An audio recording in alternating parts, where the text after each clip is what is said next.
Les gars, comment allez-vous? Eh bien j'espère, mais avant de commencer cette vidéo, laissez votre like et votre commentaire que vous n'êtes pas le robot et qu'Elon Musk n'en est pas le propriétaire. Ces choses sont très importantes pour que ma vidéo soit recommandée et pour que je devienne riche grâce à vos efforts pour m'aider. Cette vidéo parle d'un célèbre isekai de type Souls. Il n'y en a que quelques-uns et ce sont mes préférés parce que dans ce genre d'isekai, les personnages principaux traînent dans la boutique tout le temps. C'est un vrai régal. L'histoire commence avec le personnage principal, Haruhiro, qui se réveille dans l'obscurité la plus totale et ne se souvient de rien.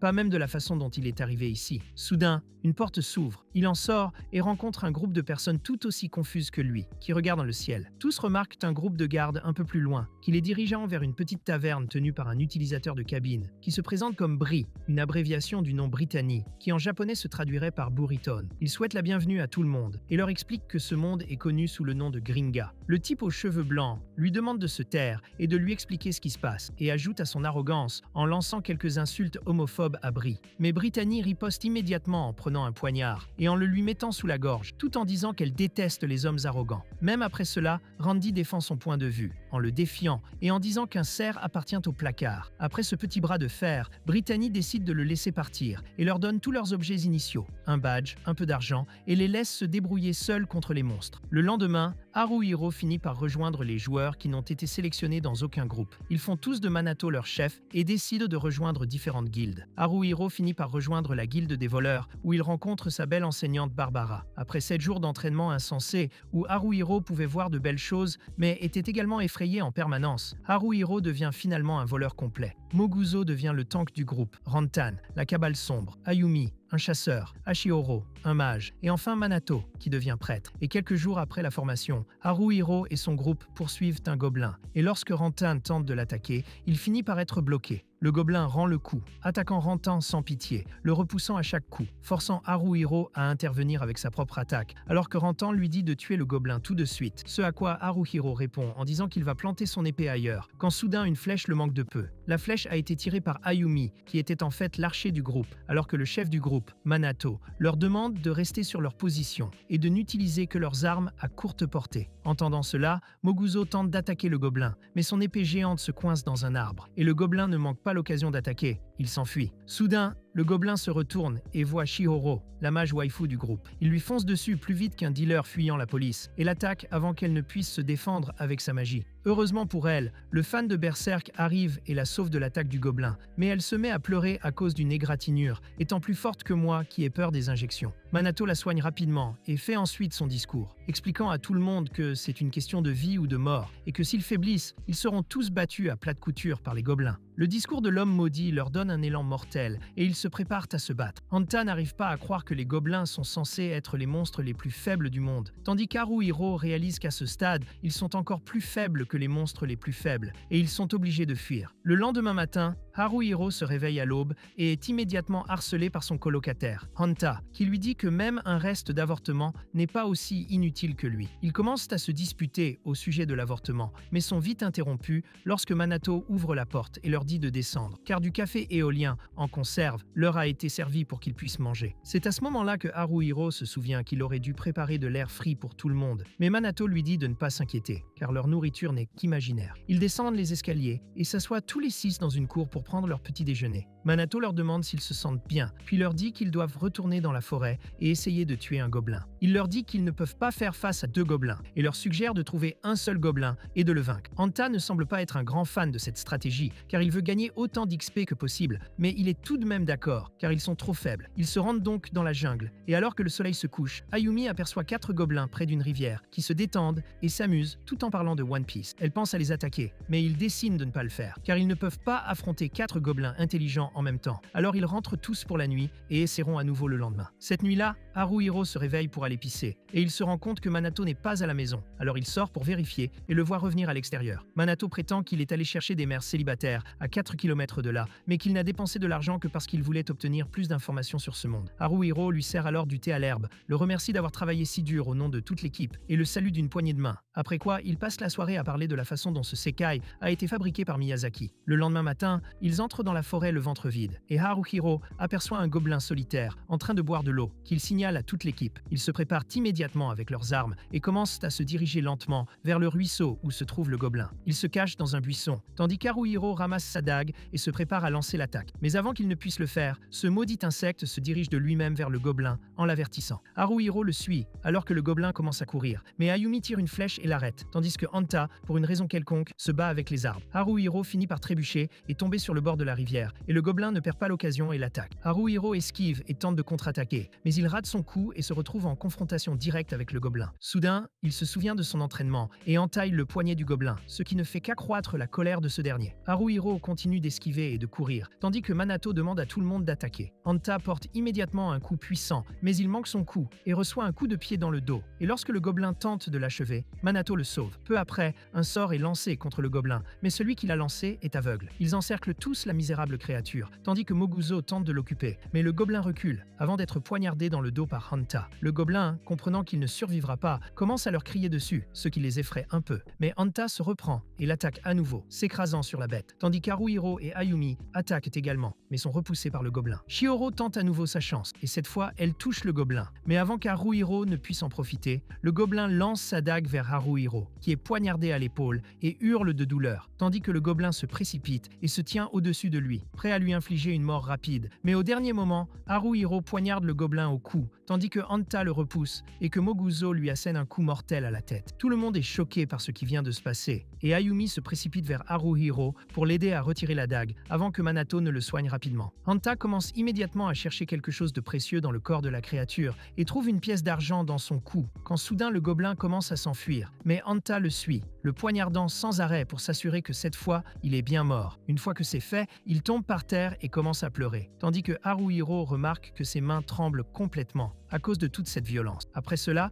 ils finissent par retourner en ville, où ils vendent tout ce qu'ils ont trouvé pour de l'argent et partagent leur part avant de partir chacun de leur côté pour passer l'après-midi. Haruhiro décide d'explorer le marché, où il voit toutes sortes de gens, et même Hanta, qui a l'air triste et qui mange, tandis que les autres profitent de la fin de leur journée d'une autre manière. Ce soir-là, ils se retrouvent tous sur le pont et regardent ensemble le coucher de soleil, puis vont se coucher, car ils devront évidemment retravailler le lendemain pour procurer de la nourriture. Le lendemain matin, le tank du groupe est de nouveau là, mangeant ce délicieux plat de nourriture, et Haruhiro lui donne quelques œufs, puis sort pour réveiller tous les autres. Et Hanta, comme d'habitude, essaie d'offenser Yumi en l'appelant Supreme Lord Oni, faisant référence au père des crânes dans Dark Souls, ce qui lui vaut une énorme gifle en pleine figure. Ah, c'est le seigneur suprême Wolnir. Ce boss est faible, mais Dark Souls est sorti le 24 mars 2016, et je n'ai réussi à le tuer que maintenant. Après cela, les journées ont commencé à être plus difficiles à survivre, car il commençait toujours à pleuvoir pendant qu'ils étaient dans la forêt, ce qui les obligeait à s'abriter sous des tentes. Yumi et Haruhiro s'aventurent dehors et trouvent un feu de camp usagé et un tas d'empreintes de pas faites par des gobelins. Haruhiro compte au moins 3 parasses d'empreintes et décide de rester à l'écart pour le moment. Ils reviennent vers le reste de l'équipe et tout le monde décide de revenir le lendemain, car il n'y a aucun moyen de combattre quoi que ce soit sous cette pluie, ce qui signifie qu'ils n'ont pas gagné un centime aujourd'hui non plus. 3 jours passent et ils n'ont littéralement rien gagné à cause de la forte pluie. Et ils sont si pauvres qu'Haruhiro ne peut même pas s'acheter une paire de caleçons et lave et réutilise la même paire encore et encore. Le lendemain,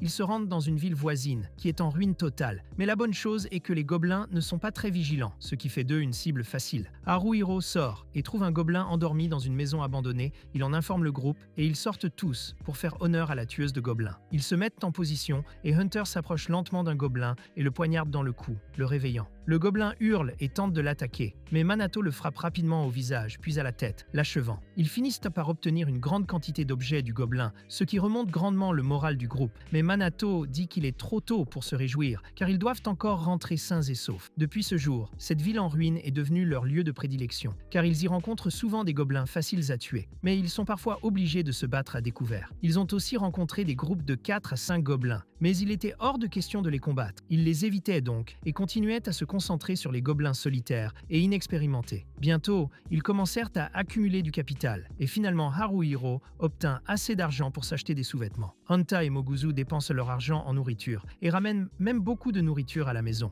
Mais Manato leur dit de ne pas trop dépenser, car s'ils économisent suffisamment, ils pourront apprendre de nouvelles compétences qui les aideront lors de leur combat. Ils sont tous d'accord avec cette idée et décident de se coucher pour repartir à l'aventure le lendemain. Le lendemain matin, Manato et la jeune fille partent chercher leurs provisions pour la matinée. Mais à leur retour, Manato décide de nourrir quelques oiseaux et remarque remarque que la jeune fille regarde son action avec curiosité. Il lui demande si elle veut essayer, et bien qu'elle refuse au début, elle accepte plus tard et essaie de nourrir l'oiseau. Ce faisant, l'un des pigeons finit par lui sauter dans les mains et elle trébuche et tombe de peur. Heureusement, le grand Manato finit par la sauver et elle se fait gronder pour sa maladresse. Ce jour-là, tout le monde se rend aux ruines habituelles pour travailler et l'un des gobelins s'approche de Hanta pour un combat direct. Hanta lance la première attaque, mais le gobelin est capable d'esquiver facilement le coup. Et pendant que Hanta s'engage dans cette confrontation, Haruhiro et Yumi se mettent en position avant qu'elle n'utilise sa nouvelle capacité appelée Eye Slash qui lui permet de frapper les ennemis à distance. Et profitant de cette distraction, Haruhiro court jusqu'au gobelin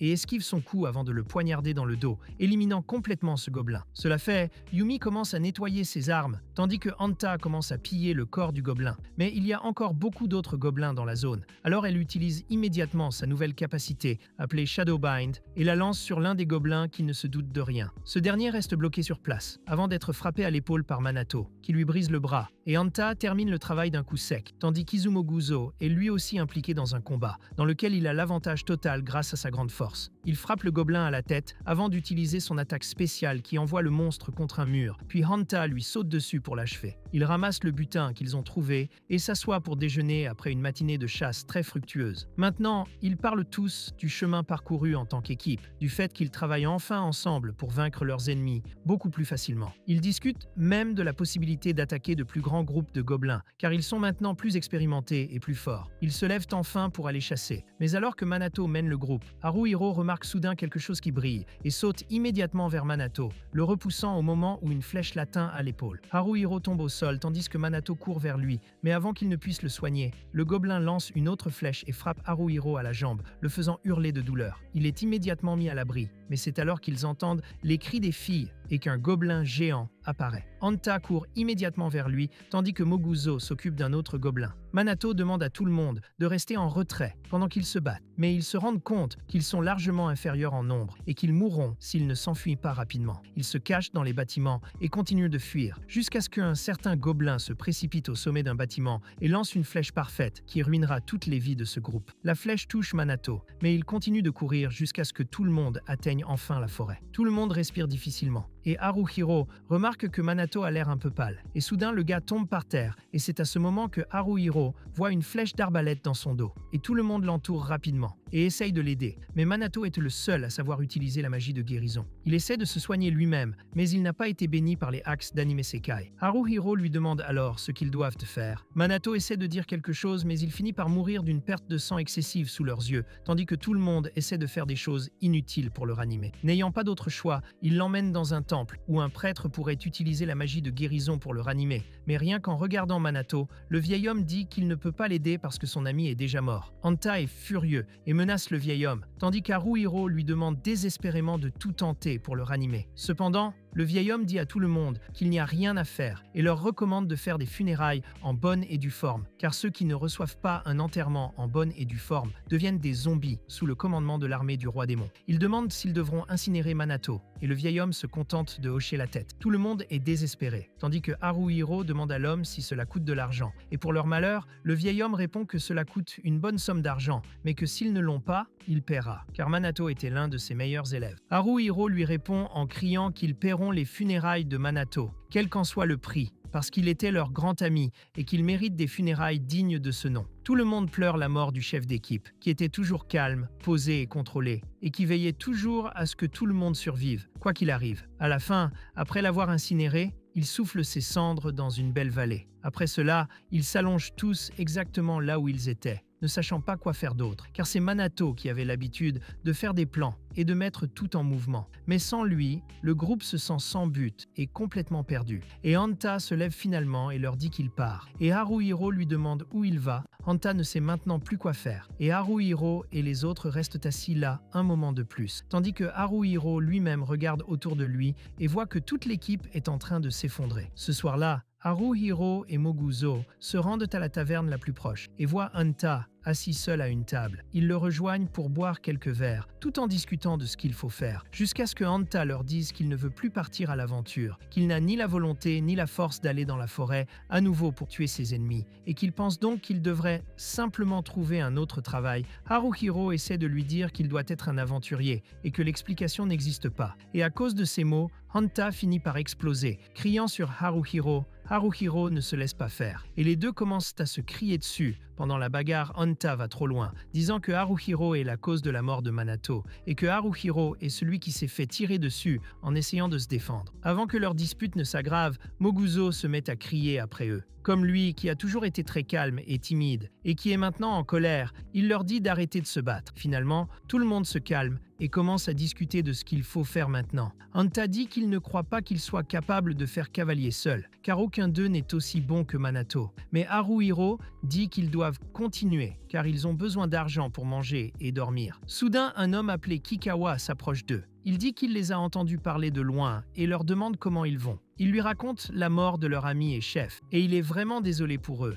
Mais il dit qu'ils doivent continuer. Cependant, ils disent qu'ils ont besoin d'un prêtre, et Kikawa dit que les prêtres sont le centre d'un groupe, et qu'ils ne devraient jamais être en première ligne, disant qu'il s'agit là de connaissances de base et de bon sens, car même un monstre sait qu'il faut éliminer le mage d'un groupe dès qu'on en a l'occasion. Après tout, les soigneurs sont les membres les plus problématiques de l'ensemble de l'équipe. Kikawa dit que dans leur groupe, le prêtre est toujours protégé par deux guerriers à tout prix, ce qui met Moguzo mal à l'aise, car Minato s'est toujours battu en première ligne, comme s'il était un distributeur de dégâts comme les autres. Mais Kikawa leur dit de ne pas s'en inquiéter, car ce qui est fait, et leur dit de continuer. Mais avant cela, il leur dit d'avoir un prêtre dans leur groupe, car sans prêtre, ils seront tous morts. Cependant, Haruhiro dit que personne d'autre ne rejoindra leur groupe, car ils sont probablement l'équipe la plus faible, et n'ont pas d'argent ou d'autres motivations. Mais Kikawa leur dit de continuer à essayer, et promet d'essayer de trouver des candidats avant d'aller à l'autre table. Le lendemain matin, toute l'équipe est présentée à une femme au visage fermé appelée Marie. Elle est censée être la remplaçante de Minato, mais elle semble être tout le contraire de ce dernier, car elle n'a ni son sourire, ni même son charme. Ils essaient de se présenter,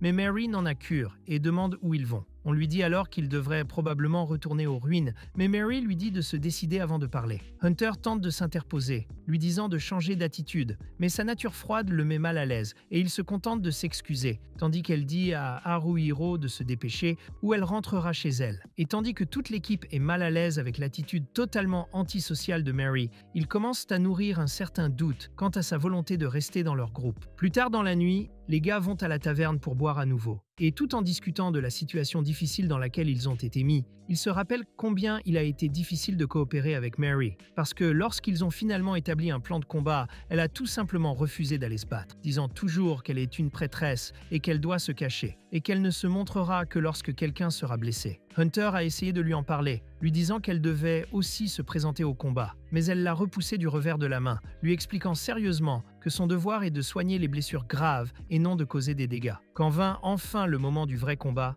Mary ignora complètement la formation qu'ils avaient créée, ce qui rendit même Moguzo furieux. Lorsqu'ils ont finalement affronté le gobelin, le chasseur a été blessé. Rapidement, Yumi et Haruhiro repoussèrent ensemble le gobelin, et Haruhiro demanda à Mary de soigner Hunter pendant qu'ils repoussèrent les gobelins. Mais Mary répondit simplement en disant que ses blessures n'étaient pas si graves et qu'il n'était pas nécessaire de gaspiller du mana pour une blessure aussi mineure. À cause de ce cafouillage, les gobelins qui étaient sur le point d'être vaincus ont fini par s'enfuir et ils n'ont rien gagné dans ce combat. Par la suite, Haruhiro se contente de noyer son chagrin en buvant, tout en pensant à la facilité avec laquelle Minato aurait pu contrôler la situation. Car lorsqu'il était là, 2 gobelins étaient un jeu d'enfant pour eux. Et maintenant, Haruhiro pense qu'il n'est pas capable d'être un chef comme Minato, peu importe ses efforts. Et Hunter lui dit qu'il devrait simplement l'oublier et se frayer un chemin à travers la ville en ruine, en gagnant autant d'argent que possible afin de pouvoir acheter l'insigne pour le niveau suivant. Mais Haruhiro dit qu'ils ne peuvent pas abandonner un prêtre de leur groupe, et soudain, tout le monde devient silencieux. Après tout, Renji est entré dans la taverne. Il semble vivre un véritable isekai du protagoniste Overpower, car il est entièrement recouvert d'une armure incroyable de la tête aux pieds. Il passe devant tout le monde et s'approche de Haruhiro. Renji leur donne une pièce d'or en cadeau, car il s'est senti mal à propos de la mort de Minato. Cependant, Haruhiro se lève immédiatement et suit Renji. Il lui rend sa pièce, disant que son geste était très gentil, mais qu'il ne peut pas accepter la pièce. Renji la reprend simplement et s'en va, et lorsque Haruhiro revient à la table, il se retrouve face à un Hanta furieux. Hanta dit qu'une pièce d'or équivaut à 100 pièces d'argent et qu'avec cet argent, ils auraient pu acheter des badges pour toute l'équipe. Mais Moguzo dit que Manato n'aurait pas aimé qu'il prenne de l'argent à quelqu'un. Mais Hanta n'est pas d'accord, et cette fois je suis d'accord avec lui, car cela vaut la peine de baisser la tête pour améliorer ses compétences, plutôt que d'avoir à tuer 100 gobelins. Soudain, Haruhiro prend la parole et dit que le problème ne vient pas seulement de Mary, mais de tous. Selon lui, ils ne communiquent pas bien, et depuis la mort de Manato, ils n'ont presque pas parlé aux filles. Hanta leur dit de trouver un moyen de redevenir amis, mais Haruhiro lui répond qu'il n'a aucune idée de comment faire. Plus tard, au cours de cette nuit pluvieuse, Haruhiro attend dehors que la fille sorte de la douche. Il lui demande si elle leur en veut, mais elle répond froidement qu'elle ne leur en veut pas. Haruhiro s'excuse auprès d'eux, disant que c'est de sa faute, et qu'il aurait dû leur demander leur avis avant d'inviter Mary dans leur groupe. Il lui dit qu'il pensait qu'il ne pourrait rien faire sans leur soutien, et qu'il a donc pris sa décision à la hâte. Soudain, Yumi crie qu'il ne s'agit pas de cela, pour ensuite se diriger vers Haruhiro et commencer à pleurer, affirmant qu'elle et Hachihoro ne sont pas doués pour exprimer leurs sentiments, et dit qu'ils se sont sentis exclus depuis la mort de Manato. Et Haruhiro répond en disant que même lui est mauvais pour exprimer ses sentiments, mais Yumi lui dit qu'ils ont toujours été une équipe. Cependant, depuis la mort de Manato, chacun se bat pour lui-même, sans se soucier de personne d'autre. Elle se rend compte que Haruhiro essaie trop fort de prendre la place de Manato, espérant tout faire lui-même pour le groupe. Mais Manato n'a jamais été comme ça. Il a toujours fait confiance à son équipe et s'est toujours assuré que chacun faisait sa part et qu'il travaillait en équipe pour surmonter tous les obstacles possibles. Il s'effondre comme une employée qui n'a pas été payée, en pleurant beaucoup.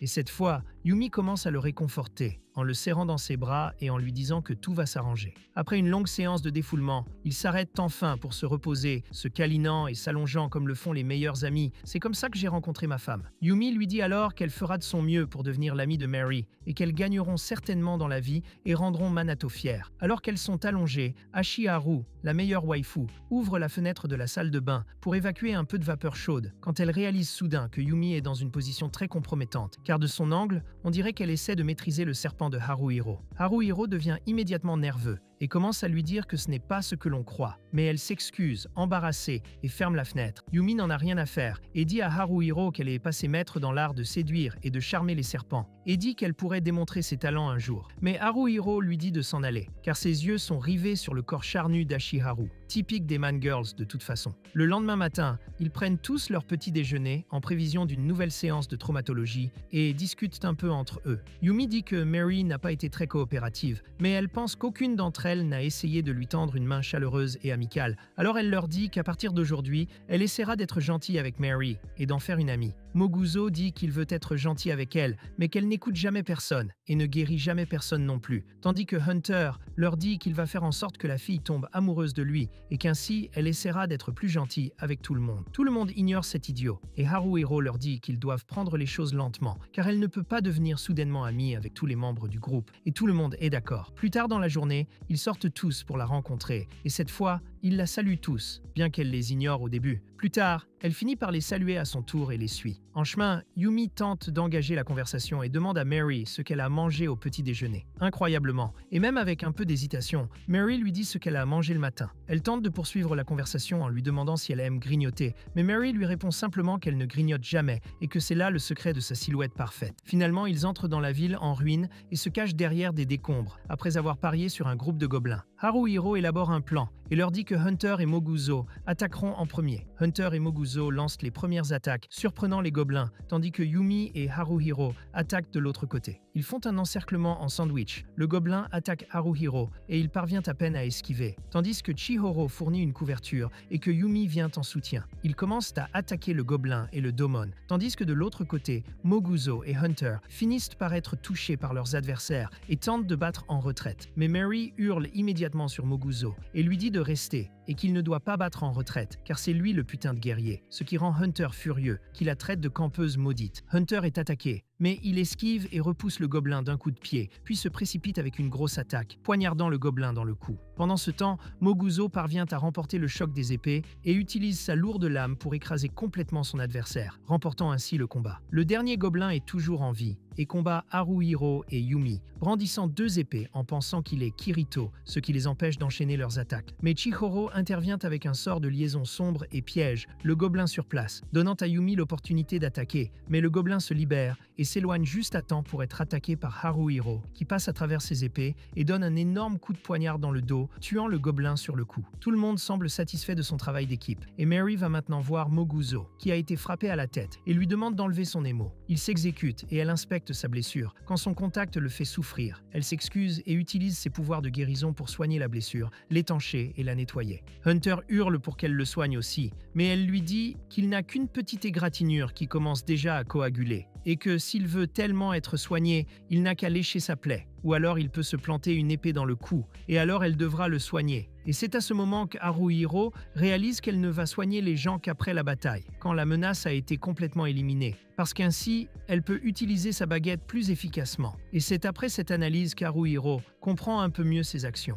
Il retourne dans une maison abandonnée pour se reposer, et pendant ce temps, Haruhiro tente d'engager la conversation en demandant s'il existe différents types de prêtres, mais Mary répond qu'elle n'en sait rien. Cependant, Haruhiro insiste pour lui dire qu'elle semble avoir sa propre façon de faire lorsqu'il s'agit de guérir. Il lui demande donc quel est son plan d'action, mais elle lui répond qu'il n'a pas besoin de le savoir. Il est un peu frustré, mais garde son sang-froid et lui dit qu'ils ne vont pas s'immiscer dans sa vie privée et qu'ils veulent juste en savoir assez pour que tout fonctionne bien au sein de l'équipe, car chacun a son propre rôle et ses propres responsabilités qu'il doit assumer. Elle l'interrompt alors et lui dit que s'il n'aime pas sa façon de travailler, il peut le lui dire en face et elle partira immédiatement. Haruhiro essaie de lui dire que ce n'est pas comme ça, mais elle l'interrompt et lui demande quel est son problème. Alors il abandonne et laisse les choses en l'état pour aujourd'hui. À la nuit tombée, Haruhiro et tous les autres, y compris les filles, se rendent à la taverne et Hanta leur dit de se calmer, car c'est la première fois qu'ils se trouvent dans un tel endroit. Alors qu'ils discutent entre eux, ils remarquent que Mary entre dans le bar, et même après les avoir vus, elle les ignore et s'en va toute seule. Et Hanta devient frustré par son comportement. Mais Chihuro affirme qu'ils n'ont même pas essayé de l'appeler, donc ils ne peuvent pas la blâmer complètement. Hanta dit qu'ils n'ont pas à être attentifs à elle, sans raison. Et Yumi répond que même les parents de Hanta ne devraient pas l'aimer, ce qui entraîne une dispute entre eux. Cela continue jusqu'à ce qu'ils voient un jeune chevalier s'approcher et parler à Mary. Et Hanta le reconnaît et dit qu'il est Shin et qu'il fait partie d'un clan célèbre. Et tout le monde essaie d'imaginer pourquoi il parle à Mary. Après cela, ce soir-là, Haruhiro s'assoit seul près du feu, pensant à la perfection de Manato, ce qui le rend pessimiste quant à ses propres actions. À ce moment-là, la schizophrénie frappe fort et une illusion de Manato apparaît à côté de lui, lui disant que oui, il peut, mais il répond qu'il ne peut pas le faire parce qu'aucune des filles ne le respecte. Cependant, son cycle de schizophrénie se termine avec Manato, qui lui dit qu'il peut le faire. Et juste comme il est apparu, Manato disparaît, laissant Haruhiro seul dans ce monde à nouveau. Le lendemain matin, ils se rendent à nouveau aux ruines, où Moguzo et Haruhiro se battent en 1 contre 1. Haruhiro abat son adversaire avant de regarder Moguzo et de réaliser qu'il est combattu avec précaution, puisqu'il est un char d'assaut et qu'il n'a pas de casque pour se battre. Il mourra donc d'un seul coup à la tête. Et contrairement à un voleur, il ne peut même pas attaquer quelqu'un par derrière. Conscient de cela, il court derrière le gobelin, tandis que le Moguzo le repousse. À ce moment, Haruhiro en profite pour le taillader, désorientant la bête, tandis que Moguzo l'attaque à son tour. C'est à ce moment-là qu'il réalise que jusqu'à présent, il n'avait jamais réfléchi à leur style de combat, ni même regardé ses coéquipiers se battre, ce qui explique peut-être pourquoi il n'est pas capable d'élaborer des plans de combat comme Manato l'a fait. Alors qu'il marche dans une allée, Haruhiro dit à Moguzo qu'il devrait acheter un casque et que s'il n'a pas d'argent, il l'aidera aussi. Moguzo lui répond qu'il ne devrait pas contribuer à quelque chose qu'il n'utilisera même pas. Mais Haruhiro répond que le casque aidera Moguzo à mieux se battre, disant qu'il ne veut pas avoir à payer une fois de plus pour incinérer un autre ami. Mary écoute attentivement cette conversation, tandis que Yumi dit que c'est une excellente idée et qu'elle veut aussi contribuer. Et plus loin, Hanta leur parle des gobelins dans la région, et Haruhiro est forcé d'en affronter un. La situation se dégrade lorsqu'un gobelin caché tente d'attaquer Mary, mais Hanta se porte à sa défense et repousse la bête d'un coup de pied avant de la poignarder à mort. Une fois cela fait, il crie à Mary que s'il doit la sauver encore une fois, elle devra l'épouser. Mais sans dire un mot, elle puise sa force dans son dégoût pour Hanta et balance son bâton pour écraser un autre gobelin. C'est à ce moment que Haruhiro se rend compte que même Mary a appris à attaquer avec son bâton. Mais elle n'est pas comme Manato qui va au front et porte toute l'équipe sur son dos. Et c'était littéralement sur son dos, car c'est là qu'il s'est pris une flèche. Notre chef de projet s'en rend compte et décide d'être encore plus vigilant pour la protéger en cas de danger. Le soir, alors que Mary est coincée dans son coin, Haruhiro l'interrompt et lui demande si elle aimerait aller dîner avec eux, puisqu'ils ont eu une si bonne journée. Mais avec tout son respect et son arrogance, Mary refuse. Mais au moins, cette fois-ci, elle dit au revoir avant de partir. Hanta la traite à nouveau d'arrogante et de désagréable, étant donné qu'il est le gars le plus ennuyeux et arrogant de toute l'histoire. Mais quand Hanta dit cela, Ayumi dit qu'elle a trouvé Mary plus gentille que d'habitude aujourd'hui, et que, lentement mais sûrement, elle commence à les aimer aussi. Haruhiro est d'accord avec ce sentiment, et pour mieux la connaître, il décide de rencontrer et de parler à Shin, du célèbre clan appelé Orian. Il demande à tous ses autres compagnons de l'accompagner. Ce soir-là, ils se rendent tous au bar, et finissent par rencontrer Shin, qui s'assoit avec eux. Haruhiro commence rapidement à raconter des ragots sur Mary, ce qui semble surprendre Shin. Hayashi s'assoit avec eux, ayant été membre de son équipe auparavant, et raconte à tout le monde que lui et Mary formaient également une équipe de 6 joueurs. Et tout comme l'équipe d'Haruto, ils étaient très bons en termes de synergie et de coordination dès le début. Il affirme qu'en 10 jours, ils ont gagné assez d'argent pour passer au niveau suivant, et qu'ils sont devenus de plus en plus forts en combattant de plus en plus d'ennemis chaque jour. Le noyau de son groupe était Mary elle-même, qui était toujours très joyeuse et optimiste, tout le contraire de ce qu'elle est dans le groupe des ratés. Il raconte qu'elle ne laissait jamais personne blessé et qu'elle était toujours prête à aider, au point que si quelqu'un avait une petite égratignure, elle le soignait immédiatement. Et même si elle n'était qu'un soutien, elle n'hésitait pas à aller en première ligne et à défendre ses coéquipiers. On peut dire qu'elle vaut à elle seule 3 joueurs. Selon lui, il devenait de plus en plus fort, au point de devenir arrogant. Il commençait à s'aventurer de plus en plus profondément dans les donjons, et un jour malheureux, ils sont entrés dans une couche très profonde pour combattre des monstres plus puissants. C'est là qu'ils sont tombés sur un énorme monstre qui avait déjà tué d'innombrables aventuriers. Ils auraient dû s'enfuir, mais tous les membres de l'équipe pensaient pouvoir affronter cette horde d'une puissance inconnue, et ce fut leur plus grande erreur. À ce moment-là, Hayashi a été assommé par le monstre, et lorsqu'il a repris conscience, il a vu 2 de ses coéquipiers gisant morts sur le sol, tandis que le guerrier de l'équipe était en train de donner son âme pour tenir le monstre à distance. Il cria à Mary de les soigner, mais elle se contenta de s'accrocher au corps d'un de ses coéquipiers, avant de se retourner, les larmes aux yeux, et de crier qu'elle n'avait plus de mana pour la magie. Le guerrier de l'équipe était complètement couvert de sang, et ni lui ni Mary ne pouvaient rien faire pour l'aider. Malgré ses blessures, le guerrier légendaire se releva et se plaça face à l'ennemi, ordonnant à tout le monde de quitter cet endroit immédiatement. La seule chose qu'il avait faite était de leur laisser sa plaque d'identité, et Hayashi comprit qu'il fallait le faire. Il attrapa donc les plaques d'identité des membres restants de l'équipe, avant d'entraîner Mary loin de cet endroit effrayant. Son ami guerrier est resté en arrière, donnant sa vie pour sauver ses 2 chers amis, et la dernière chose qu'ils ont vue, c'est le monstre qui a attaqué leur ami. Et après cela, tout ce qu'il a conçu, c'est la dépression. Finalement, ils n'ont pas pu s'arrêter de travailler et ont fini par rejoindre le clan de Shin. Mais Mary est vite partie, car il était trop douloureux pour elle de rester près de Hayashi, car le voir lui rappelait tous ceux qui l'avaient précédé. Depuis, elle passe d'un groupe à l'autre et ne reste jamais longtemps dans le même, car elle a peur de nouer des contacts et d'attirer l'attention des gens. Il se lève alors de son siège et s'incline avant de leur demander de prendre soin d'elle et de partir. Shin leur dit qu'il peut comprendre la douleur de perdre quelqu'un, car il a lui aussi perdu d'innombrables compagnons auparavant. Il leur dit ensuite de chérir leur amitié, car ils ne se rendront compte de sa valeur que lorsqu'elle aura disparu.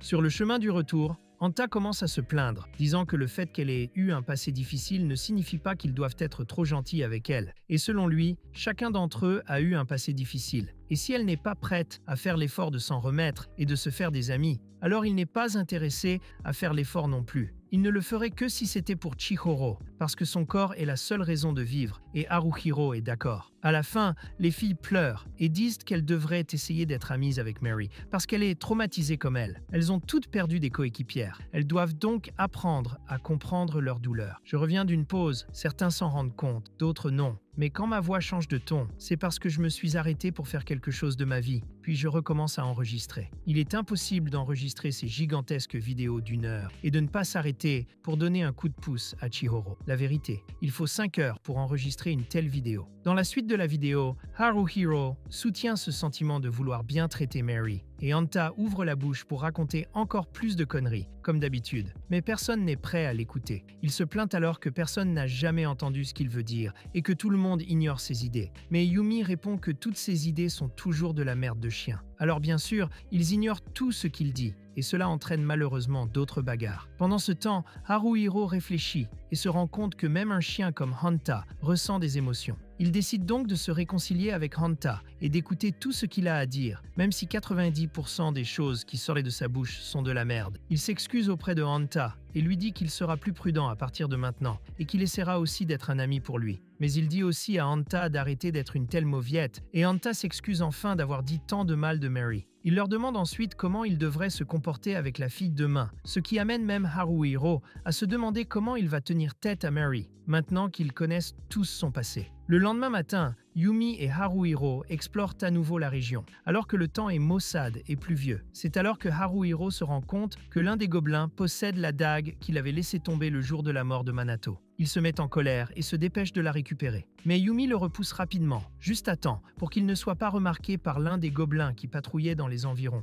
Il s'excuse alors auprès d'elle, disant qu'il n'a pas été lui-même ces derniers jours, et lui dit qu'il devrait essayer de trouver où se trouve la cachette secrète. Pendant ce temps, Hanta, Chihoro, Mogusa et Mary se détendent dans un bâtiment abandonné, passant le temps en attendant l'arrivée de Yumi et Haruhiro. Ils reviennent finalement complètement trempés par la pluie et annoncent qu'ils n'ont pas pu trouver de bonne cible, car tous les gobelins étaient en grands groupes ou extrêmement alertes et dans des positions difficiles à atteindre. Hanta dit qu'ils devraient y retourner s'ils n'ont rien à y faire, et ils se lèvent tous, mais Haruhiro leur dit qu'il veut d'abord parler à Mary. Il lui répond qu'il veut sortir avec elle chaque année, qu'il veut juste parler, mais elle lui dit que s'il veut qu'elle quitte le groupe, il peut lui dire qu'elle partira immédiatement. Haruhiro se rend alors compte que tout le monde agit bizarrement. Depuis qu'ils ont entendu l'histoire de Mary, elle doit avoir réalisé tout cela, et donc elle doit croire qu'ils ont l'intention de l'expulser du groupe. Mais Haruhiro lui promet qu'ils ne veulent pas qu'elle parte et commence à parler. Il lui dit qu'avant elle, il y avait un prêtre appelé Manato, qui était aussi leur chef, et c'est reparti. Il poursuit en disant que Manato a fini par mourir des mains des gobelins,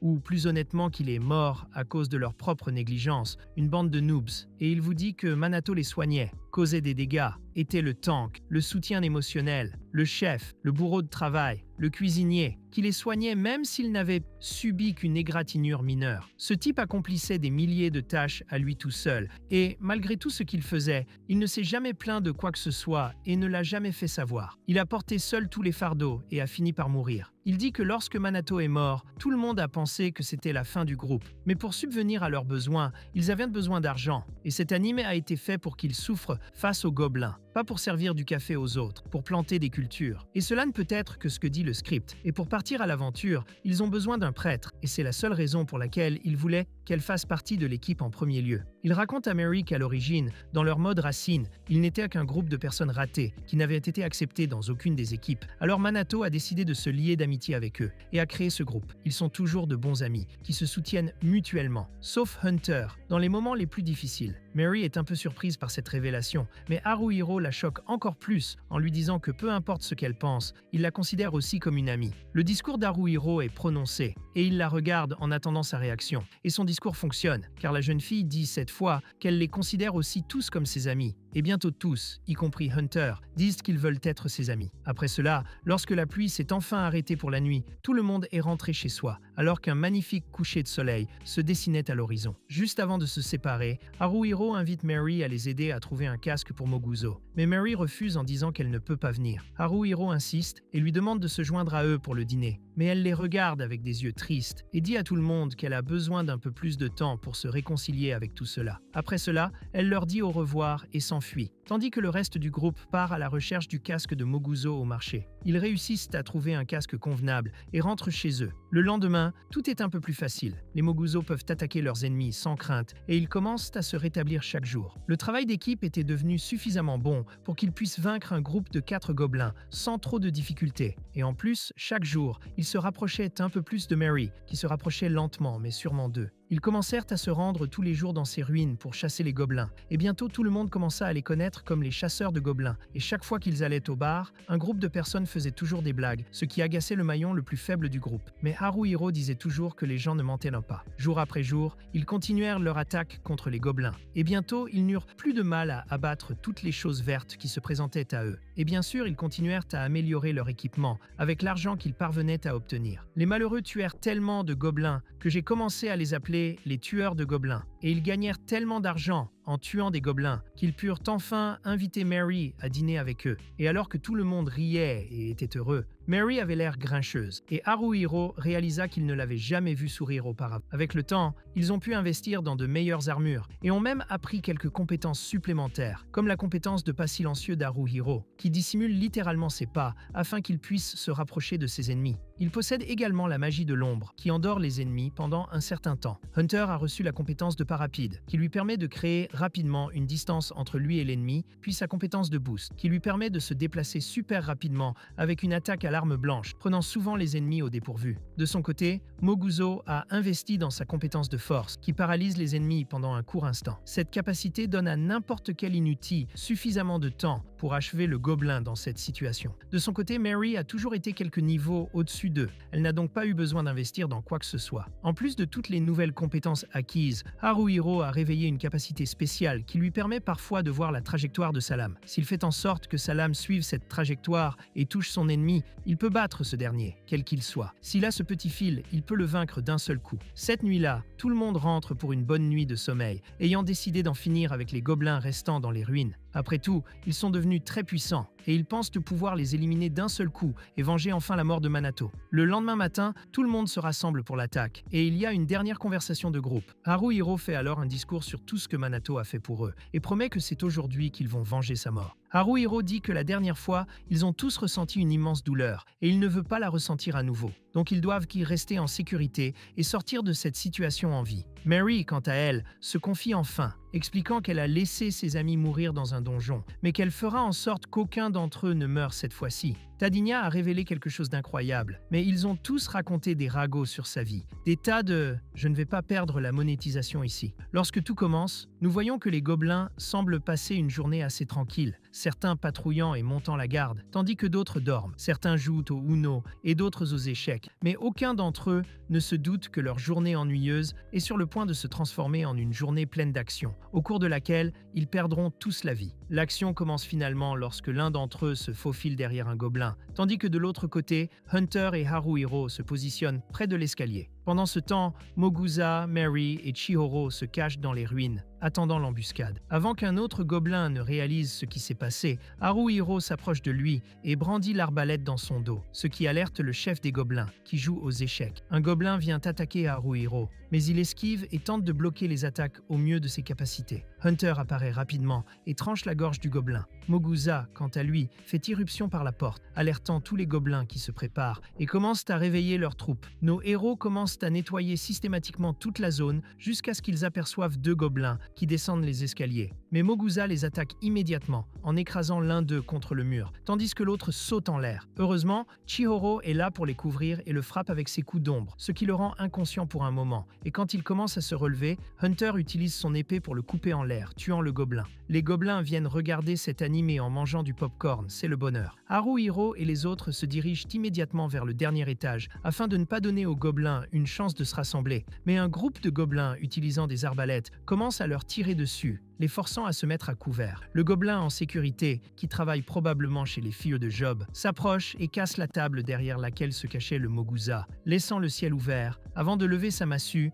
et de projeter le Moguza contre le mur. Hunter saute immédiatement en tête et commence à s'occuper des gobelins les plus petits, laissant Ayumi représenter le groupe, s'occupant même des gobelins les plus grands. Cependant, le général est bien plus coriace que les gobelins normaux et brise simplement les flèches, puis court vers eux pour leur donner cette fameuse poussée. Ils esquivent l'attaque, mais le général repousse Haruhiro avec une autre attaque qui est bloquée, tandis que Yumi lui fonce dessus par derrière, le distrayant et l'obligeant à se défendre. Et profitant de cela, ils parviennent à couper la taille du gobelin, tandis que le Moguza est en guerre totale avec la sécurité, échangeant des coups continus, tandis que Hunter fait de son mieux pour repousser les deux gobelins qui le repoussent. Il utilise immédiatement sa capacité de retraite pour créer une certaine distance, tout en criant à Haruhiro de l'aider. Mais Haruhiro répond poliment. en disant « Je suis occupé, mec ». Le gobelin tente 2 attaques rapides, mais Yumi le repousse. C'est le moment du girl power, car nous voyons une fille se mettre en position et risquer un sort qui frappe le gobelin de sécurité, l'endormant immédiatement, et cette action donne à Mogusa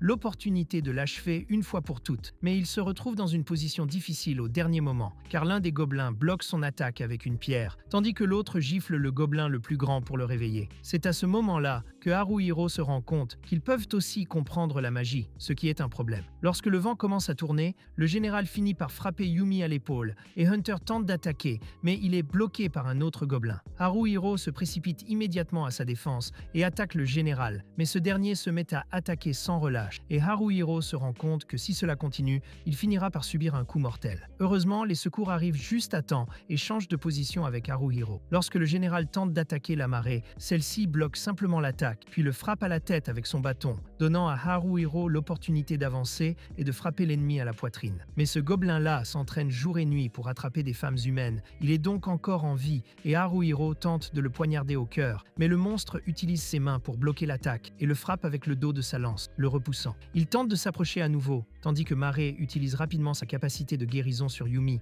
mais le temps qu'ils tournent leur attention vers le général, celui-ci s'est déjà enfui. Hunter et Mogusa sont toujours en train de combattre leurs adversaires, et aussi résistant que soit Mogusa, il a pris beaucoup de dégâts de l'agent de sécurité et commence à se sentir étourdi. Mais il n'abandonne pas et continue à donner au reste de l'équipe de l'espace pour se battre, et la fille essaie de tirer un autre coup d'ombre sur l'agent de sécurité, mais il esquive, seulement pour frapper Mogusa encore une fois. Mogusa tombe au sol, mais Mare lui applique immédiatement sa magie de guérison, tandis que Yumi entre à nouveau dans la mêlée et que tout le monde s'active. C'est alors que Chihiro décide de prendre les choses en main. Elle s'élance en scandant son sort et tire un nouveau coup d'ombre sur l'agent de sécurité par derrière, et cette fois, elle atteint sa cible juste avant que 2 gobelins ne l'assomment. L'agent de sécurité est assommé pendant une seconde, ce qui permet à Mogusa de lui porter un coup décisif et de l'envoyer au sol. Voyant cela, les 2 autres gobelins commencent à s'enfuir, mais Hunter utilise sa capacité de course et poignarde l'un d'entre eux dans le dos, le tuant. Et heureusement, la fille n'a pas été blessée, et même l'étron de Hunter a reconnu son courage. Maintenant que leurs chances de victoire sont renouvelées, ils se regroupent et décident de suivre les gobelins restants pour en finir une fois pour toutes. Ils montent tous au dernier étage, où ils trouvent le général assis dans son fauteuil, presque sans vie, le sang coulant de ses blessures. Il respire difficilement et ne semble pas pouvoir bouger, alors Hunter s'approche de lui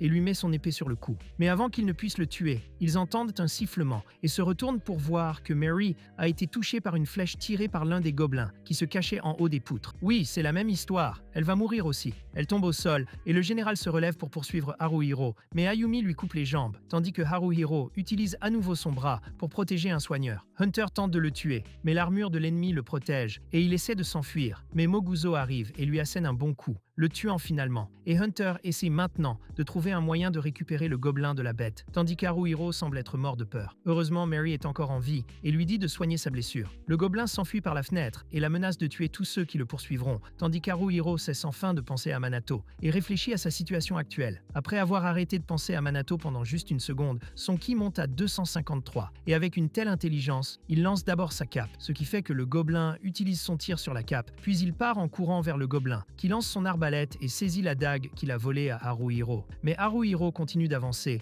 et avec un combo très cool, il envoie le gobelin au sol. Et quand la dague tombe de ses mains dégoûtantes, Haruhiro monte sur lui pour le tuer. Mais le gobelin prend le dessus en tombant sur le toit, prenant le dessus sur Haruhiro. Mais ce dernier parvient à attraper son autre dague et à poignarder le gobelin dans le cou, le tuant finalement. L'anime s'arrête-t-il? Non, ce n'est pas tout. Après avoir vengé la mort de leurs camarades de groupe, ils retournent tous dans la vallée pour se rendre sur la tombe de Manato, alors que la première neige de la saison commence à tomber autour d'eux. Ils se disent tous quelques mots gentils, pendant que Mary observe de loin, et lorsqu'ils ont tous pris leur nouveau badge et les ont montrés, elle s'approche d'eux et prend un badge qu'ils ont également acheté pour Manato. Ils placent le badge sur la pierre tombale et Ashiharu commence à s'effondrer, pleurant à chaudes larmes pendant que Yumi la tient dans ses bras. Tout le monde commence à rentrer, tandis que Haruhiro commence à parler à Mary, qui semble maintenant s'intéresser davantage à lui, ce qui lui donne l'occasion de tester s'il est prêt d'être un bon leader qui gagne les cœurs comme Manato. Mais elle n'est pas facilement impressionnée et lui dit d'essayer la prochaine fois. Elle ne se laisse pas impressionner et lui dit d'essayer la prochaine fois. Cela dit, ils se séparent tous les deux. Le lendemain matin,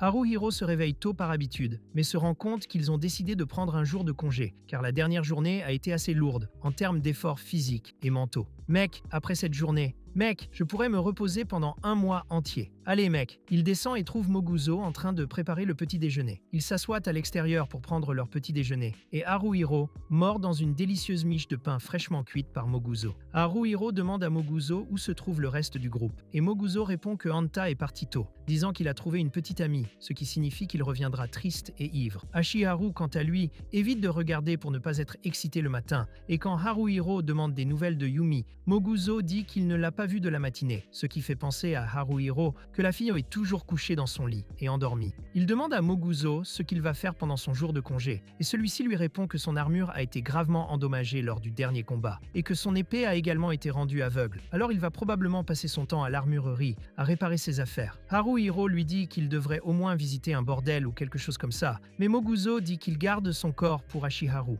et Haruhiro comprend ce sentiment et lui dit de le retrouver à la même vieille taverne le soir. Puis il sort se promener dans la ville car il n'a rien de mieux à faire que ça. Il arrive au pont et trouve Ashiharu complètement impliquée dans les pigeons et elle les nourrit joyeusement de poison. Alors Haruhiro s'approche et lui parle de la nouvelle recette de pain de Moguzo et elle sourit et lui dit qu'elle l'a déjà mangé, disant que tout ce que Moguzo fait est extrêmement délicieux. Moguzo a une chance, bro. Moguzo a une chance. Ils commencent alors à regarder le lever du soleil, se rappelant la fois où ils ont merdé ensemble, venant dans ce monde fou, notre monde de merde. Mais c'est dans ce monde que surmonter les défis est génial, un délice. Après cela, Haruhiro se rend dans une échoppe et achète quelques morceaux de viande, puis se promène dans la ville sans but précis, cherchant quelque chose d'intéressant à faire dans cette ville ennuyeuse, jusqu'à ce que, sorti de nulle part, il tombe sur Mary en train de lire un livre dans un café. Elle semble surprise par la présence de Haruhiro dans cette ville de 3 mètres de long, et il dit qu'il n'est pas un harceleur ou quoi que ce soit, et elle lui offre une place pour s'asseoir, en disant que s'il s'assoit là, il devra payer l'addition. Alors il prend juste un café bon marché, et Mary lui dit qu'elle vit à l'étage au-dessus du café, et qu'elle aime passer du temps seule, en pensant à la façon dont sa vie est merdique. Haruhiro se lève alors, pensant qu'elle veut qu'il parte, mais elle lui révèle qu'elle apprécie sa compagnie,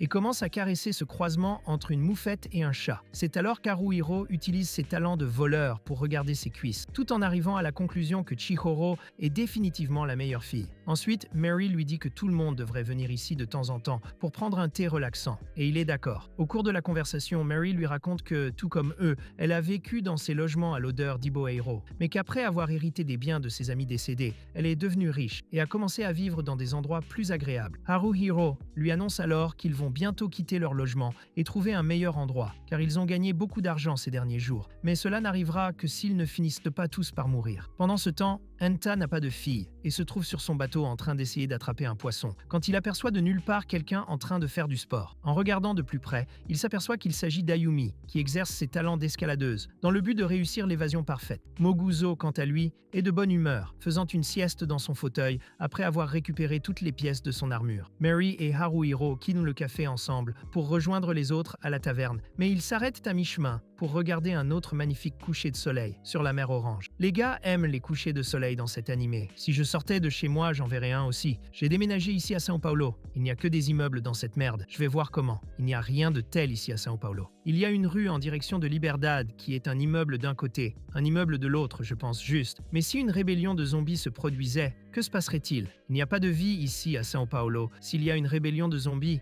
il y aura beaucoup de zombies. Il y aura beaucoup de gens. Plus tard dans la nuit, tout le monde se retrouve dans la taverne pour boire à nouveau de la cachaça, tout en discutant et en s'amusant, jusqu'à ce que Kikawa, que j'appellerai désormais Kiki, les croise à nouveau et leur parle d'une chose très intéressante qui s'est produite dans la ville. Selon lui, de nouveaux aventuriers sont entrés dans la ville en ruine, cet endroit où l'on tue toujours les gobelins. Or, ces gens sont tombés sur une bande de gobelins en armure, qui ont tué plusieurs de leurs coéquipiers et en ont blessé d'autres. Mary intervient dans la conversation et dit à Haruhiro qu'elle est sûre qu'ils ont tué tous les gobelins dans la zone principale en ruine, mais qu'il est tout à fait possible que ce groupe de gobelins soit des parents ou des connaissances qui ont été tués mais qui vivaient ailleurs et qui sont maintenant revenus pour occuper cet endroit et peut-être même pour se venger d'eux. Mec, dans cet animé, les gobelins ont des intrigues, des développements. C'est mieux que Goblin Slayer ici. Goblin Slayer, les gobelins se font juste frapper dans le visage et meurent. D'après Kiki, les gobelins sont prêts à en découdre. Ils patrouillent furieusement dans tous les recoins de la ville, ne laissant aucune place aux aventuriers qui s'y aventureraient. Après cela, Kiki dit que ce n'est pas leur problème, et après avoir lâché un paix nauséabond juste à côté d'Haruhiro,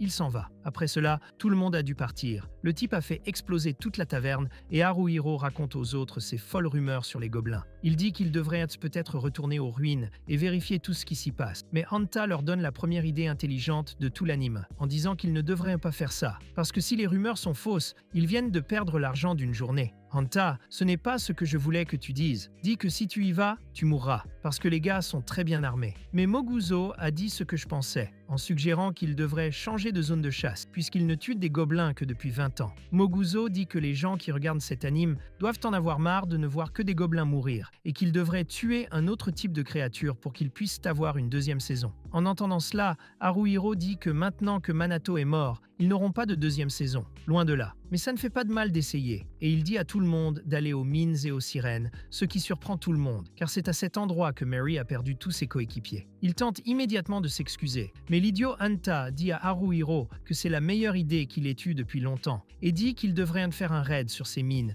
et récupérer autant d'objets que possible. Moguzo leur demande alors s'ils sont sûrs de leur coup, car le monstre géant est également présent dans la même mine, et si l'équipe de Mary n'a rien pu faire, ils n'auront aucune chance contre cette chose. Cependant, Hanta agit comme l'équipe de Mary et dit qu'il devrait au moins essayer, car le monstre a une récompense de 30 pièces d'or. Haruhiro demande alors à tout le monde de se calmer et dit que ce serait une bonne idée pour eux de changer de terrain de chasse. Après tout, s'ils restent au même endroit, ils pourraient finir par s'y habituer et baisser leur garde, car la tâche quotidienne leur semblerait trop facile. Il dit que c'est bien de se lancer des défis de temps en temps, et comme il ne sait pas où s'aventurer, il s'est dit qu'il pourrait tenter sa chance à l'intérieur des mines, en prenant bien sûr les précautions nécessaires pour ne pas se frotter à un gros monstre. Il dit qu'il votera en faveur d'aller aux mines des sirènes et de s'y aventurer. Et Yumi prend la parole et dit qu'elle ne pense pas que ce soit mauvais d'aller plusieurs fois au même endroit pour s'aventurer, parce que dernièrement ils se sont mis dans des situations moins dangereuses. Mais cela n'arrive que parce qu'ils s'améliorent. Et Haruhiro lui dit que s'ils continuent à aller au même endroit, leur progrès stagnera, et elle est d'accord avec ce sentiment. Soudain, Mary se lève de son siège. Elle leur demande de l'excuser un instant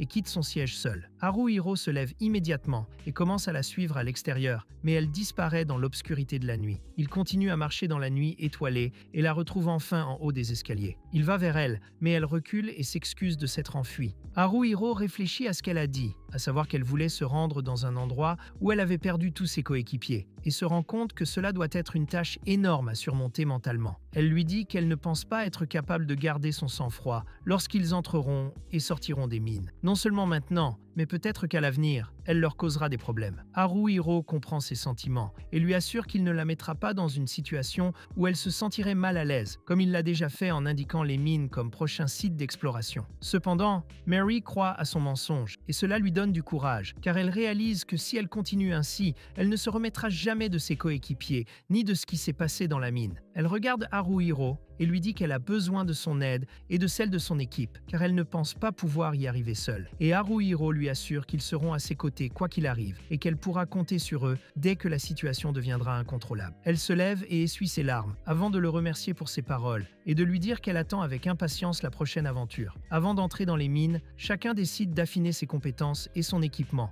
afin d'avoir les meilleures chances de s'en sortir vivant. Haruhiro s'est rendu à la guilde des voleurs pour rencontrer sa formatrice, Barbara, qu'il appelle un peu raide depuis la dernière fois qu'elle l'a vue. En un clin d'œil, elle réduit la distance qui les sépare et lui met un couteau sous la gorge. Elle lui dit que s'il s'était battu, Haruhiro aurait été supprimé en un instant, et sans lui laisser le temps de parler, elle le renverse simplement au sol. Ils commencent à s'entraîner, et Barbara est impliquée dans des idées perverses, car elle frappe Haruhiro à chaque instant. Et après l'avoir frappé tant de fois, il ne peut même pas se lever, et elle lui donne finalement une récompense en s'asseyant sur son ventre, puis commence à le tourmenter, en lui demandant s'il a déjà perdu sa virginité ou non. Cette question touche sa blessure, et Haruhiro se sent triste, voulant mourir. En fait, il est tellement fatigué d'être un raté en amour, qu'il ne voit plus aucun intérêt à sa vie. Il répond donc honnêtement, disant que même si son groupe compte 3 belles filles, il n'a réussi qu'à entamer une conversation amicale avec elles. Barbara se moque encore de lui, mais Haruhiro change de sujet et l'interroge sur le chemin magique qu'il voit parfois en combattant des ennemis, et sur ce que c'est exactement. Elle semble impressionnée par cela, et dit que c'est un bon signe, car seuls les aventuriers qui ont acquis une expérience substantielle sont capables de le voir parfois, mais elle lui dit de ne pas se laisser convaincre, car ce n'est pas quelque chose de très spécial. Haruhiro lui demande si elle a déjà été capable de voir, et elle s'assoit à nouveau sur lui, affirmant qu'elle voit quelquefois ici et là, mais que cette capacité est quelque chose sur laquelle il ne peut pas se concentrer, car elle apparaît de façon aléatoire. Elle lui dit que s'il veut voir cette capacité plus souvent, il devra s'entraîner et devenir plus fort, puis recommence à l'entraîner. Quelques jours passent, et l'équipe est enfin prête à explorer les donjons de la mine des sirènes. Ils regardent la montagne, tandis qu'Haruhiro leur donne un conseil. Ils se dirigent vers un territoire inconnu et doivent donc être plus prudents que jamais. Cela dit, le voyage commence, et dès qu'ils entrent, le combat commence. Haruhiro fait face à un monstre qui tente de lui mettre une balle dans le visage, mais Haruhiro esquive l'attaque et tente de contre-attaquer, mais il rate son coup et est forcé de battre en retraite. Il entre en collision avec Hanta, qui perd également du terrain, tandis que Moguzo tue le monstre qu'il affronte d'un seul coup. Ayumi ramasse ses couteaux et en plonge un dans le cou du monstre, puis en utilise un autre pour lui trancher la gorge de façon nette et chirurgicale. Moguzo décide d'aider les autres et court vers l'ennemi d'Aruto, l'engageant dans le combat et faisant diversion. Haruhiro en profite pour courir derrière lui et le plaquer au sol, avant de le poignarder à la poitrine et de sauter en arrière. Moguzo lève son épée dans la direction, mais le monstre est déjà mort au sol. Il s'approche donc rapidement de Hanta, qui part l'attaque de son adversaire, et utilise un sort démoniaque pour projeter de la merde rouge sur l'ennemi. Cette nouvelle capacité rend l'ennemi effrayé et incertain de sa décision, tout comme moi, chaque jour de ma vie. Et ce genre de réflexion amène le monstre à faire des erreurs, comme l'a fait ma femme en me lançant un éventail à la tête. Le monstre court alors vers Hanta et commence à l'attaquer sans relâche, alors qu'il ne fait que reculer plusieurs fois, perdant du terrain très rapidement. Haruhiro lui demande s'il a besoin d'aide, mais Hanta refuse et dit qu'il est le personnage principal de cet animé, alors que Haruhiro n'est qu'un figurant. Cela dit, il trouve finalement une ouverture et entaille le poignet du monstre, avant de sauter dans les airs et d'asséner le coup fatal. Une fois la zone nettoyée, Mary leur explique que ces monstres sont appelés kobolds dans tous les animés, mais qu'ils ne sont rien d'autre que des monstres qui ressemblent à des chiens. Elle leur dit qu'ils ont un anneau dans le nez, appelé talisman, et qu'ils doivent le récupérer car ils peuvent le vendre pour une bonne somme d'argent sur le marché. Elle leur dit aussi que ces monstres sont les plus faibles de la mine et les prévient qu'en s'enfonçant dans la mine, ils trouveront des monstres bien plus forts et en plus grand nombre. Ils ramassent rapidement autant de talismans que possible sur les ennemis morts et continuent leur chemin. Ils descendent au niveau suivant et Mary les prévient que ça va mal tourner car ce niveau est composé de monstres normaux et que la meilleure chose à faire est d'éviter de se battre avec eux. Ils commencent à marcher et soudain, ils entendent des hurlements qui les effraient. Mais Haruhiro leur donne un peu de confiance et ils commencent à marcher. Soudain, Moguzo s'arrête et ils regardent tous un trou dans un mur et voient un tas de monstres qui dorment dedans. Et Mary dit qu'ils ont beaucoup de chance que ces monstres ne patrouillent pas dans la région et ils se mettent en route. Ils avancent quand soudain certains monstres commencent à se réveiller. Ils entrent alors dans une couche spéciale et l'un de leurs amis utilise la magie des ombres pour transformer le sol en sable mouvant, ce qui empêche les monstres de bouger. Et le reste de l'équipe en profite pour les éliminer rapidement en leur assénant des coups précis dans les organes vitaux. L'un des monstres qui s'était caché se faufile derrière Haruhiro pour tenter de l'attaquer par derrière, mais il se contente de respirer calmement et de suivre la ligne droite jusqu'au cou de son adversaire pour le tuer d'un seul coup. Chaque fois que cette ligne apparaît, il lui suffit d'un seul coup pour vaincre la créature. Il récupère les talismans et Mary reconnaît qu'ils sont plus forts qu'elle ne le pensait, puisqu'ils n'ont pas eu beaucoup de mal à affronter des monstres normaux. Mais elle leur dit qu'à partir de maintenant, ce sera extrêmement difficile, car au niveau suivant se trouve le chef des monstres, connu sous le nom de Roi Chien. Hanta veut passer au niveau suivant, et Haruhiro lui dit qu'ils devraient revenir le lendemain, ne pas pousser leur chance, car ils sont déjà fatigués, et combattre des adversaires plus forts dans cet état pourrait être dangereux, et ils rentrent tous pour passer la nuit. Alors qu'il est allongé dans son lit, Haruhiro se remet à penser au lamentin, et se rend compte que l'équipe semble très bien fonctionner, à l'exception de Hanta, car c'est un gars qui a tout ce qu'il faut pour être un singe. Il n'écoute personne, n'accepte ni les suggestions ni les critiques, et est toujours prêt à foncer tête baissée dans les situations dangereuses. Il décide d'en parler et demande à Hanta s'il veut en parler. Hanta, qui était réveillé, se lève pour partir tandis que Haruhiro le suit. Une fois en bas, Haruhiro lui demande ce qu'il pense de l'équipe, mais Hanta lui répond sans ménagement qu'il n'a rien à dire. Il dit à Haruhiro qu'il a rempli son devoir et que c'est tout ce qui compte pour lui. Il dit qu'aujourd'hui, il a prouvé qu'il pouvait affronter un ennemi sans l'aide des autres, et Haruhiro lui dit que oui, il a affronté l'ennemi seul, mais que s'il avait laissé tout le monde l'aider, il aurait pu tuer l'ennemi beaucoup plus vite et économiser beaucoup d'énergie aussi. Hanta répond immédiatement qu'il ne veut pas compter uniquement sur l'aide de l'équipe, car il pense qu'il aura beaucoup de problèmes lorsqu'il se retrouvera sera seul face à l'ennemi. De plus, s'il parvient à vaincre un ennemi seul, cela signifie que l'équipe peut se concentrer sur un autre objectif, ce qui la rendra encore plus efficace. C'est à ce moment que Haruhiro se rend compte que Hanta réfléchit à sa place dans le groupe, à sa manière, mais il lui dit qu'à chaque fois qu'il en aura besoin, il pourra demander de l'aide à l'équipe. Pour l'amour de Dieu, ne meurs pas, enterrer un ami coûte cher. Finalement, Hanta se comporte comme un emmerdeur et Haruhiro lui dit que son caractère impétueux empêche l'équipe de comprendre ce qu'il veut vraiment. Il dit à Hanta qu'ils sont maintenant une équipe et qu'ils doivent donc communiquer. Hanta répond que chacun a ses propres forces et faiblesses, mais qu'il déteste que Haruhiro essaie de montrer ses faiblesses à tout le monde. Il demande alors à Haruhiro quelles sont ses faiblesses, et Haruhiro, qui n'y a jamais pensé, reste silencieux. Hanta sourit alors et lui dit qu'ils peuvent faire semblant d'être une équipe heureuse et amicale s'ils le veulent. Mais il n'a aucune raison et ne veut pas être amical avec eux. Alors il continuera à faire ce qu'il croit être le mieux, tuer des monstres, et c'est tout. Le lendemain matin, Haruhiro se réveille au son distinctif de couteaux lancés sur une planche de bois et il se lève pour voir Yumi s'entraîner à lancer des couteaux. Il est impressionné par ses compétences lorsqu'elle lui montre les couteaux qu'elle a récemment achetés et elle dit qu'elle s'est entraînée tous les jours pour devenir meilleure au lancer. Après s'être attardés un peu plus longtemps, ils entrent enfin dans les donjons où Mary montre sa nouvelle capacité qui ne fait pas beaucoup de dégâts mais qui engourdit et affaiblit l'adversaire. Ce qui fonctionne très bien pour soutenir Renta et Mogutsu qui peuvent entrer plus tard et finir le meurtre avec leurs attaques lourdes. Renta finit par commettre une erreur et semble avoir du mal à maîtriser l'ennemi, si bien qu'Haruhiro lui saute immédiatement sur le dos et le poignarde au cou, tandis que Renta enfonce son épée dans le corps de l'ennemi, ce qui manque de peu Haruhiro. Haruhiro est un peu contrarié par cette situation, mais il se rend compte que Renta est tout simplement un idiot, et il va donc aider Yumi, qui essaie de se défendre contre l'un des monstres. Haruhiro prend alors le relais et entaille la jambe du monstre, ce qui permet à Yumi de parer 2 coups, tandis que le Mogutsu finit d'utiliser sa nouvelle capacité appelée Air Impulse, qui lui permet de s'approcher rapidement des ennemis et de les attaquer à distance. Ils finissent par trouver l'un des anciens, et Chihuro utilise immédiatement ses sorts pour le ralentir. Haruhiro leur dit que s'ils jouent bien leurs cartes, ils pourront peut-être vaincre ce monstre sans souffrir de blessures. Mais avant qu'ils ne puissent penser à un plan de match, Renta s'élance seul comme un fou et tue le monstre sur le champ. Après cela, ils descendent au niveau suivant, qui semble être une sorte de ferme ouverte. Tout le monde regarde autour de soi, et Yumi voit un groupe d'animaux étranges venir vers eux. Renta essaie de les frapper avec son épée,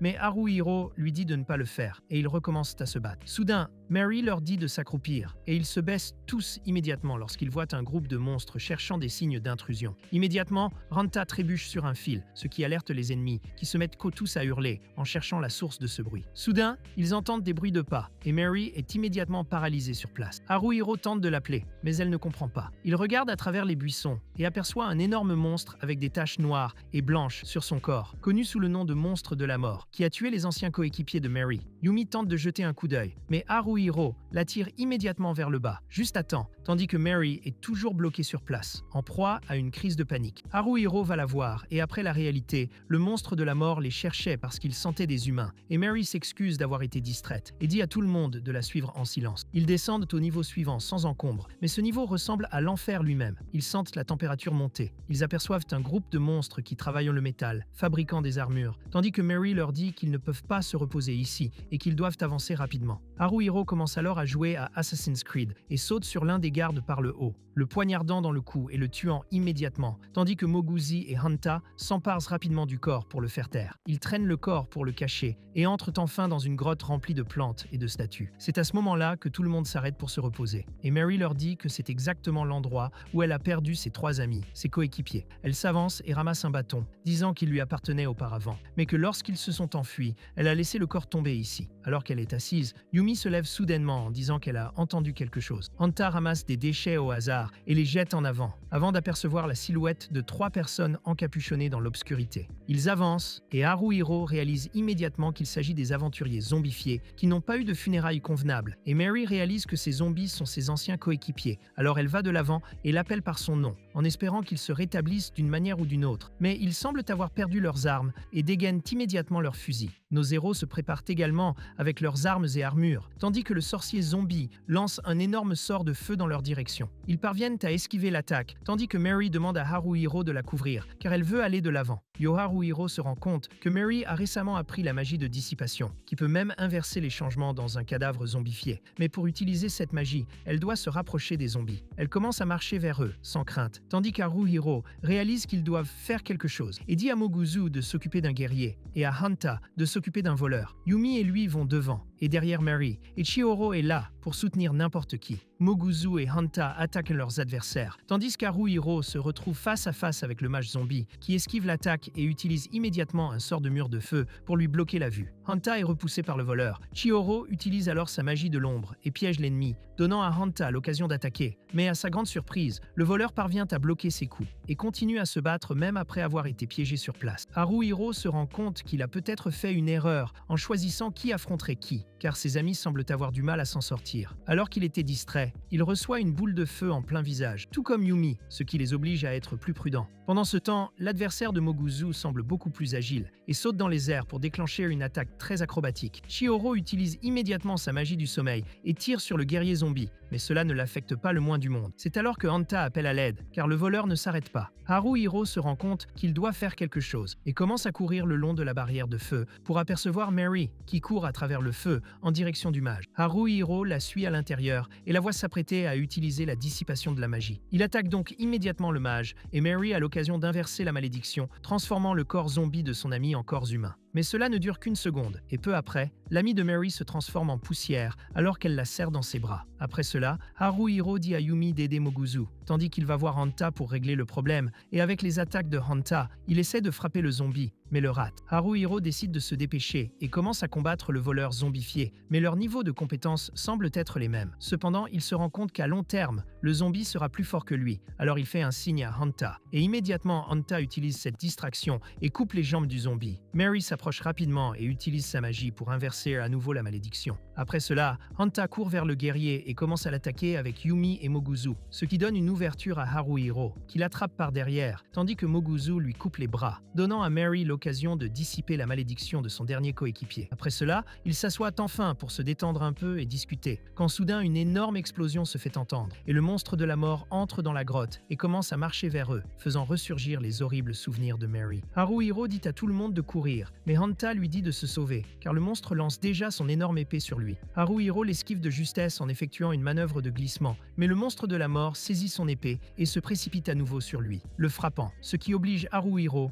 à se dégager et à courir dans l'autre sens. Il demande à tout le monde de fuir rapidement, car le monstre de la mort émerge des décombres et pousse un grand hurlement, alertant tous les monstres de la zone qui se précipitent avec des épées et des lances pour lui barrer la route. Haruhiro demande à Moguzo d'utiliser son cri de guerre contre eux, ce qu'il fait, laissant tout le monde confus et immobile, tandis que le groupe court vers la sortie. Haruhiro demande alors à Moguzo d'utiliser à nouveau sa capacité, mais il n'a pas assez d'hommes, et pour cette raison, une fille est capturée par l'un des monstres, mais Hanta intervient pour attaquer et chasser le monstre. Haruhiro dit alors à Hanta d'être l'arrière-garde. Hanta repousse donc les monstres et commence à courir après ses coéquipiers. Mary et Haruhiro sautent, suivis par Moguzo, qui la rattrape et saute, et enfin Hanta, qui saute également avec succès. Haruhiro leur dit de faire vite, car les monstres sont de plus en plus nombreux, tandis que Yumi essaie de les arrêter avec son arc et ses flèches, mais il est impossible de les arrêter tous. Soudain, ils entendent un grand bruit et découvrent que le monstre de la mort les suit, essayant de briser la structure dans laquelle il se trouve. Il finit par la détruire et Haruhiro commence à tomber, mais il essaie de courir sous les poutres qui continuent de tomber pour essayer de rejoindre son groupe. Au dernier saut,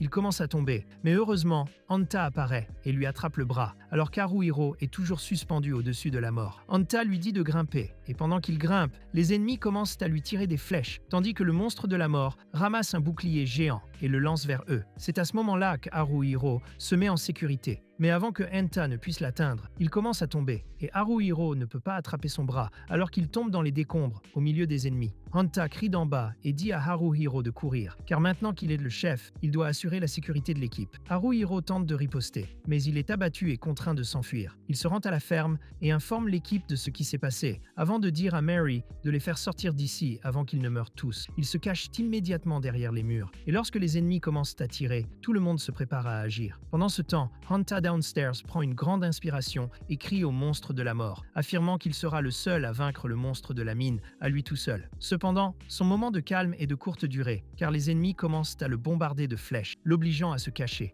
Les monstres commencent à escalader les décombres, mais Hanta n'abandonne pas facilement et commence à leur lancer des pierres, les empêchant de gagner du terrain. Il parvient à s'échapper vers un niveau supérieur, mais trébuche en chemin et s'écroule sur le sol. C'est alors qu'apparaît l'étrange créature ressemblant à un cochon, et il décide d'en tirer parti en se cachant parmi eux. Et lorsqu'il reprend enfin ses esprits, il utilise sa magie noire pour invoquer une créature démoniaque et lui demander conseil. Mais c'est totalement inutile, car la créature démoniaque veut juste que tout le monde meure, y compris Hanta. Pendant ce temps, Mary soigne Haruhiro, et il élabore un plan pour retrouver Hanta d'une manière ou d'une autre et atteindre le sommet sans perdre personne de son groupe. Tout le monde commence à se diriger lentement vers la ferme, tandis qu'un des monstres finit par s'approcher des cochons monstres, forçant Hanta à le poignarder dans la poitrine. L'arme tombée du gars qui a été tué alerte les autres. Il se cache dans un placard et reprend son souffle, tandis que les ennemis le cherchent. Soudain, le monstre de la mort ouvre l'armoire et, voyant Hanta, le passe à tabac. Hanta survit tant bien que mal, utilise sa capacité de recul pour esquiver l'attaque et s'enfuit en boitant. Le monstre de la mort le suit, et il aurait pu tuer Hanta, mais Ayumi a utilisé son arc et ses flèches pour tirer dans l'œil du monstre de la mort, tandis que Haruhiro s'est précipité sur lui et l'a attrapé. Quelques monstres sont apparus pour attaquer Mary et les autres, mais elle est assez forte pour se défendre, et Moguzo commence également à détruire tous les monstres autour de lui. C'est alors que notre mage passe à l'action, utilisant sa magie offensive pour créer une série d'explosions qui tuent plusieurs monstres à la fois. Pendant ce temps, Mary soigne Hanta, et Ayumi crie que ses flèches sont épuisées. Haruhiro lui dit alors de reculer et avance, tuant 2 bêtes loups. Une fois cela fait, il retourne tenir Hanta, et ses amis continuent à tuer les monstres pour qu'ils puissent se mettre à l'abri. Ils profitent du chaos et parviennent à s'enfuir au niveau supérieur, où tout le monde peut souffler un peu